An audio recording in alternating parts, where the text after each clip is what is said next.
How to change account for games in Google Play Games. First of all, if you haven't yet installed Google Play Games, then you can head into the Play Store. Then on the search bar, you need to search for Google Play Games. Then the app look like this. You need to simply tap on install button and install the app on your device. Then you need to tap on open button.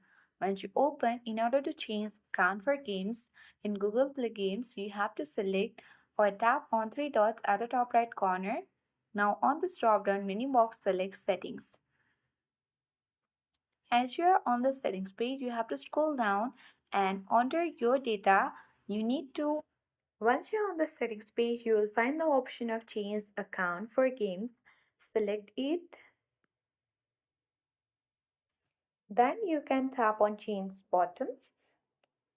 Here you can change the default account only for new games, or you can change the default accounts for all games or sign out of all games.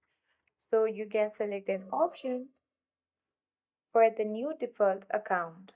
So once you have done that, you can easily change account for games in Google Play Games. But note that you need to first create your profile, then only you'll be able to change the account for games in Google Play Games. I hope this video was helpful. If it was, then make sure to hit the like button. If you are new, then subscribe our channel, hit the notification bell for more updates.